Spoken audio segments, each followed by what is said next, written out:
Marilyn.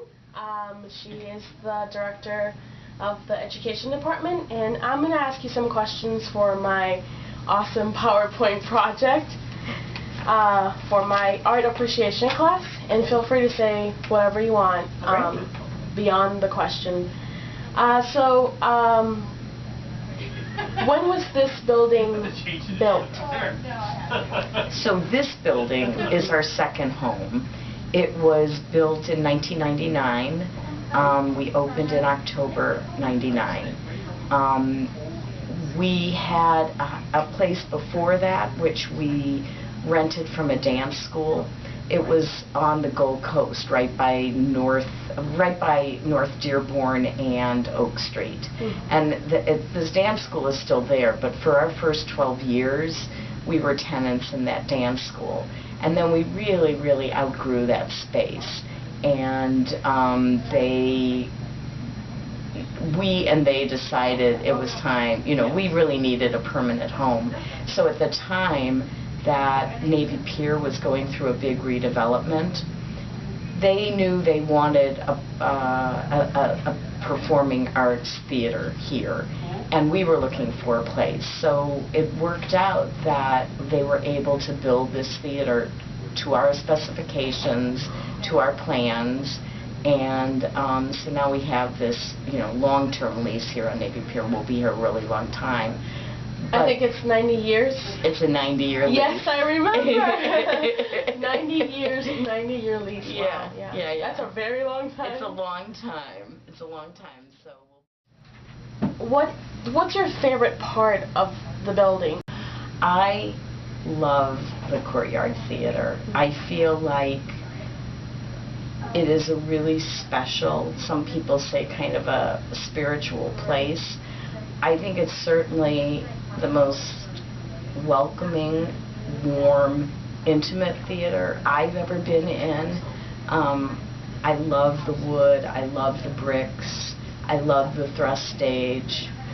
I love people leaning over the leaning rails the way they did in Shakespeare's time in the old courtyard, in the courtyards of the inns where the actors would go from place to place.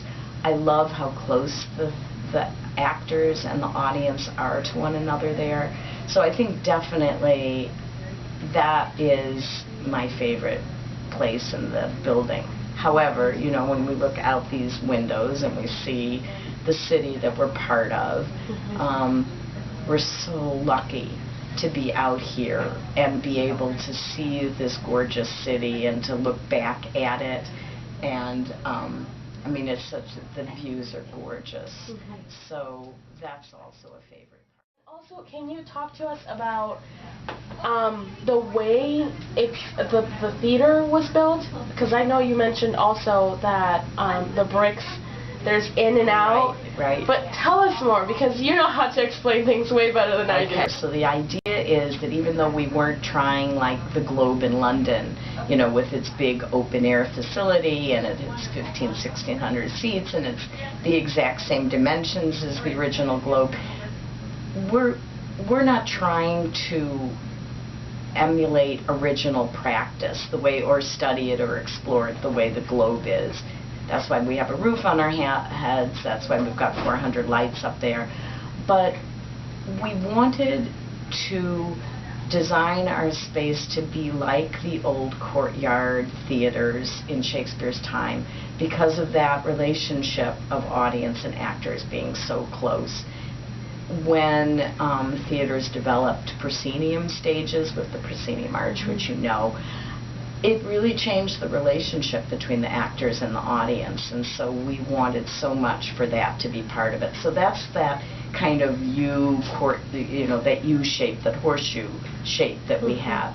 Then what you're talking about is the brickwork all around the walls there, and it has this beautiful, it's a chevron kind of design where it comes out in V's, but then it also goes in V's. And the idea is that, and this was all designed by our acoustician, by Rick Tulaski, and the idea is that when you're standing on a thrust stage like we have, that deep thrust, your back is going to be, as an actor, to parts of the audience at different times. You're always going to have, it's not like a front on the way a proscenium is where you're always facing your audience, or mostly always. Here, your back is going to be to your audience. And so the idea is that those bricks are designed so that they are catching the voice, and in their, you know, with that V coming out, and it's sort of to move around the voice in this democratic space so that everyone is hearing the voice similarly. And then in the caves of the, you know, where, so it goes out in a point and then it comes in a cave, and in those caves some of the sound is being absorbed. And then at the back of the house there's a whole different design of the bricks. It looks like honeycomb. And back there, when you put your hand into those holes, you feel sound absorbing material. And the idea is that when the voice gets all the way back to the back of the house, it's to be absorbed. They don't, you know, the acoustician doesn't want it bouncing back at you. So we're only hearing Shakespeare once, not 2, 3, 4 times. And that's why we don't use microphones, right? And that's why we don't use exactly. So the whole, you're right. So the whole idea was that it was designed for the human voice, so that we don't have to use microphones, because microphones, you know, in a sense create a distance or a barrier. Yeah. And we didn't want to have that if we didn't need it. So yeah, we don't typically use microphones, except for like a musical, then we have to. Can you also tell us exactly where it is? So we're located about maybe 2 blocks out on Navy Pier. So the entire pier is just under a mile. I think it's like 0.8 of a mile or something. We're about halfway out on it. And it's so cool because, like, when we were doing our groundbreaking for our new building, they had to break through the pier, and the pier is only, okay, get ready to be, the pier is only about this thick. And so all of this building, you know, all along the pier is just resting on that. But then what they do is they drive pylons down to the bedrock below. Yes. And so I think it's like 70 feet below here or something. And that's what's holding the structure of all these buildings, is these pylons that go all the way down to the floor of the lake. I would love for you to talk about the awesome program that I had the chance to be in and experience, and I fell in love with, which is the CPS Shakespeare. Yeah. And I want to specify that this is a program only here in Chicago, correct? Yes. And it's only for Chicago public school students that are in high school. That's right. Correct? That's right. Tell us a little bit about that program. Yeah. So we've just, this year was our 7th year of the program. And we started it out after many years of having an education program and having thousands and thousands and thousands of students coming to see our work, but never having been on the stage. And so when we got to the point where we felt like, you know, we really want students on our stage, not just in our seats in the audience. We knew we had a limited resource, like we couldn't bring in the thousands and tens of thousands of students. So we really looked at the schools we wanted to serve. And the schools we wanted to serve were the urban high schools here in Chicago. And not necessarily, and actually not, you know, kind of the crown jewels, you know, not the Walter Paytons, not the Northside Prep necessarily. And so when we developed this ensemble to put on a Shakespeare play on our stage, with all of the resources of a great internationally known Shakespeare theater brought to bear. So designers, you know, lighting designers, costume designer, fight choreographer, stage managers, director. We thought, all right, so we want to target specific schools And we want to work not only with the students, but with their teachers, who would then recruit the students to be part of the ensemble with them. So what evolved from the beginning, really, was we had a relationship with the teachers in these schools, and so we worked with the teachers then to reach out to certain of their students, and then together create this student-teacher, basically an intergenerational ensemble of teachers and students on a first-name basis, even though you can't call Mr. Cisneros Ed yet, but even so. Not yet. Not yet, but you're working toward it. I'm working on it, yeah. But the idea that the teachers weren't there in their normal role of teacherhood, but in their role as learners as well. And so side by side, this group of 25 or 30 people puts on this play on our main stage for public audiences, and works together from the beginning, figuring out text work and definitions and all of these text clues. And so we learn the same text clues that the actors need to learn to break open this challenging text.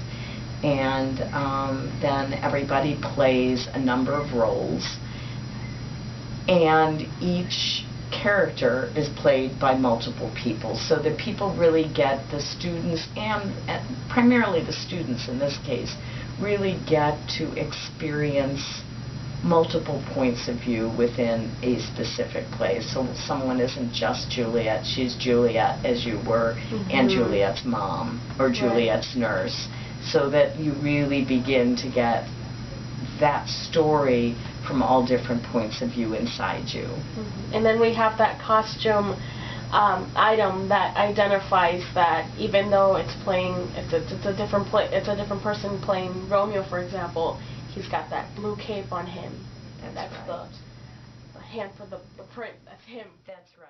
I'm mostly grateful because there's something very emotional behind CPS Shakespeare. We have two wonderful people who I had the chance to, I remember giving them an award the last day of... You're talking about the Skaronskis. The Skaronskis, yes.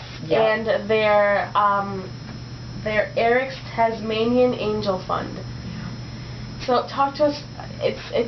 It's pretty emotional to me whenever we have to talk about it. But can you tell us more about that? So Walt and Judy, who are sort of the patron saints of this program,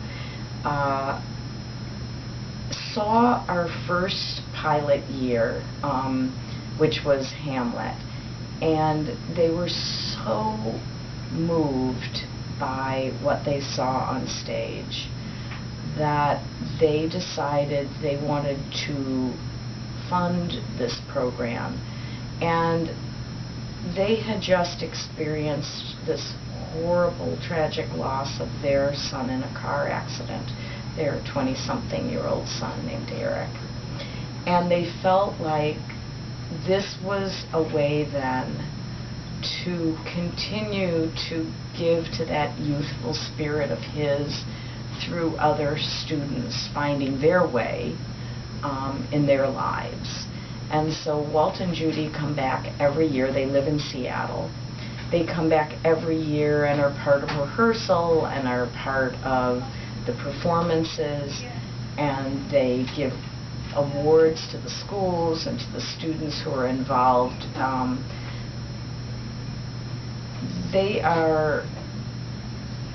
It's not always that you have people who are funding a program who get the program, who understand it and who feel it, and who are so empathically attuned to it.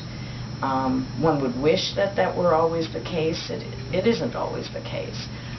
But with Walt and Judy, when they're around, it just adds so much depth and so much heart to it, which is what I think you're still feeling when you think about them and you think about their son. And they're very much at the heart of this work. They still are our principal sponsors and have been, since that second year. They've been here a long time with us, supporting all of these students and teachers who have benefited from it.